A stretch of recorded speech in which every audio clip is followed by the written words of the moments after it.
I didn't go to journalism school.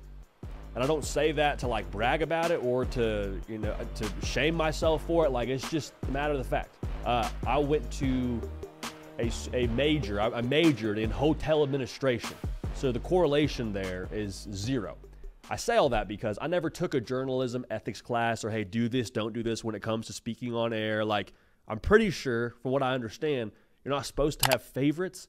But again, we never took that class. So with that being said, my favorite players in college football, I'm about to list them out for you here. This is not an exhaustive list. This does not mean I hate your team if I don't mention your player. This just means these are players that I really enjoy watching them play the game of football, and I enjoy their stories too. First guy on this list for me, man, Ole Miss quarterback, Jackson Dart. Darty season out there in Oxford this upcoming season, baby. He's going to have a huge year. Mark my words. A lot of weapons around him. But the reasons why I love watching this dude play ball, he plays with reckless abandon. Throws his body around there when he runs the football. You will very rarely see him slide, much to the chagrin of Lane Kiffin. He's lowering that shoulder on the linebacker on 3rd and 2 to get the first down. And he plays with a lot of energy, a lot of passion. Also, like, dude's got some flow out the back of the helmet. All right, like, I respect anytime I see some lettuce flowing out of the bucket. Jackson Dart is first team all lettuce. Also, if you watch the cleat game for my guy, he's always rocking, whether it's some Jordan 1s, some Jordan 11s. Like, cleat game is kind of a new trend in college football, and Jackson Dart is at the top of the cleat game.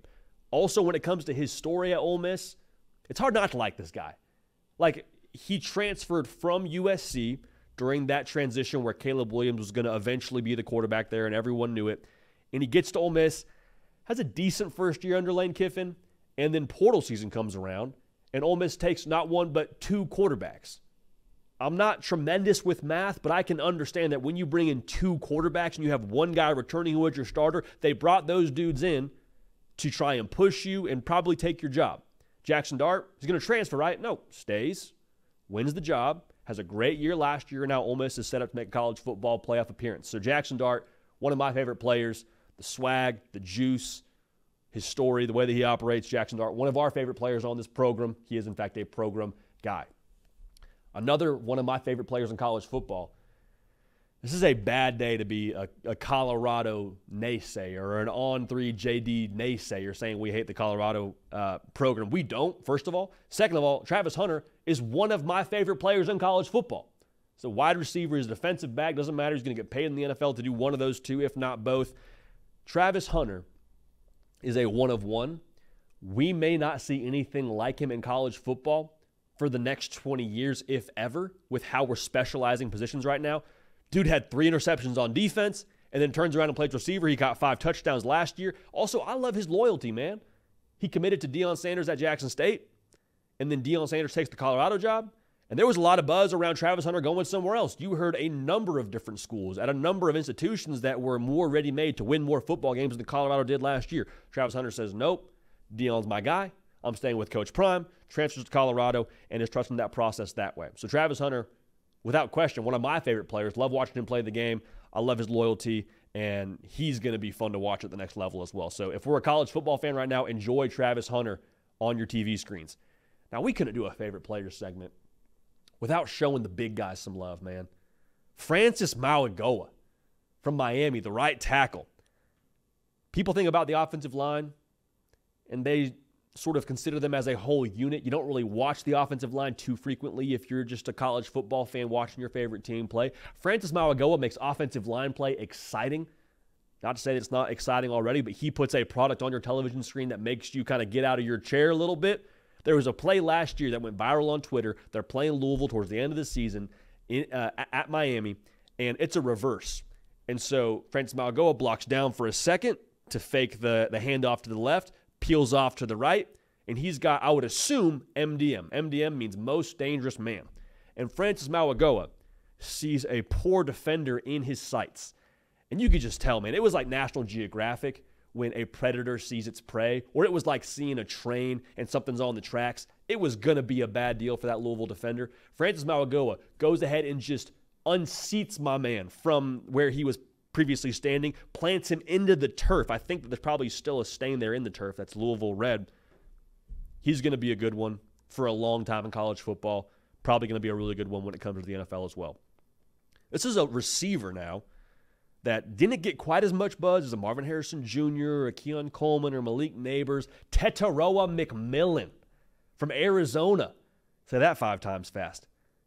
He's from my area, Southern California. He did go to a rival high school. Never had to play him, thank the Lord. But I love the way that he plays the game. He's 6'5", 210 pounds. Dude is like smooth like jazz. I mean, he's R&B smooth when he plays the game. The way that he attacks the football in the air, could be one hand, could be two hands, doesn't matter. 90 catches for 10 touchdowns, over 1,400 yards. Just plays above the rim. When that ball's in the air, it is Tetaroa McMillan's ball or T-Mac's ball if you're just trying to save yourself some time there. He could have left Arizona. He could have. I mean, honestly, nobody would have blamed him. Not just because Jed Fish left and took the Washington job, but I mean, honestly, if you're Tetaroa McMillan, we all understand this. Now, tampering's a real thing. Coaches hit the DMs with these players all the time. I promise you, Tetaroa McMillan, if you were to look in his inbox, I have to believe there were some pretty big schools that would have liked to have his services and taken him to a, bigger school, with Arizona at that time being in the Pac-12 and now being in the Big 12. Loved his loyalty. Loved the fact he's staying at Arizona. I'm sure that he was compensated more than accordingly for his services staying at Arizona, and good for him. Again, I don't know that. I'm just assuming this, kind of putting 2 and 2 together. One of my favorite players in college football. Going to be a stud this upcoming season yet again. One of the best in college football. Not a stretch saying that. Now, this is another one of my favorite players. Last one we'll talk about here. Carson Beck, the quarterback at Georgia. Yes, it's a big brand. Yes, he's a big name. Yes, a lot of people will have him as their Heisman pick to start the year. I think he's the Heisman favorite, actually, in Vegas. A lot to like about this dude. We talk about swag. It's important to us with favorite players on this show. Dude's tatted up. How many quarterbacks in college football do you see tatted up like my man? He's got like a tiger on his forearm. I think he might have something else on his leg. Like, he's got some swag to him now. He's driving, I think it's like a Lambo truck or something crazy like that. Dude's got a little bit of juice to him. And so he's got the juice, got the swag, but he's also, when you watch him play, you would have no idea that he's playing in front of 100,000, or if he was playing in the backyard, he's just calm demeanor, no expression, even keel, never too high, never too low. Really think that's just fun to watch with all the pressure he has on his shoulders. His senior day in Athens, when he runs out of that tunnel for the final time, it is going to be an absolute eruption from that stadium. Not just because he's had a great career, but because of how his career has went. He, to me, epitomizes what Georgia football is. He also epitomizes, I think, what college football isn't right now. Carson Beck was a 4-star recruit. Carson Beck could have gone a lot of other places. Carson Beck could have transferred when it wasn't his time. Stetson Bennett has the show. Instead, he decides to stay, wait his turn, bide his time, buy into the process, and now he's reaping the rewards of it. And we love that for Carson Beck. We love that for Georgia. That's why he's one of my favorite players in all of college football, because he decided to stick it out, go the road less traveled, do the hard thing, and is now having a ton of success. More power to him. So, not an exhaustive list. If I didn't name a player from your team, I don't hate your players. I don't hate your team. Those are just some guys that I love watching strap it up on a Saturday afternoon and go get after it with their teammates. That's one of the things that we love about college football, man. Yes, the pageantry. Yes, the tradition. Yes, the communal aspect. But the fact that we actually got these students, I'm going to say student athletes because that's still a term that I guess we need to use for these guys. I mean, they're athletes. They're ballers. They're getting their NIL bags and good for them. But their stories and the way they've gone about it and how they play on the field, man. Some of my favorites. Hard Count is brought to you today by our friends over at Roback. Now, Roback is absolutely phenomenal, best in the game, and we're getting closer here now into summer season, a little bit hot.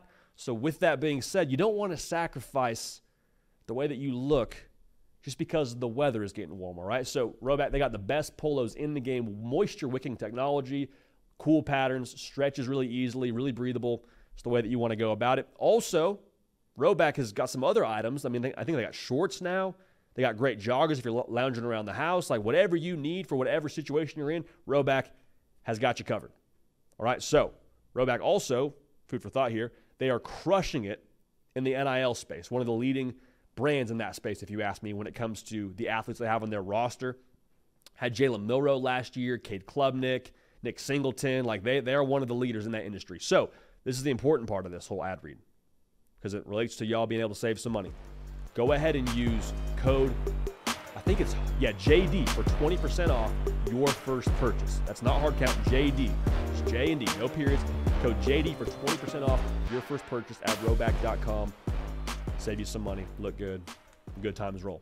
Hey y'all, thanks so much for watching. Subscribe to the channel here to make sure you don't miss an episode of The Hard Count. Also be sure to check out other videos on the On3 YouTube channel.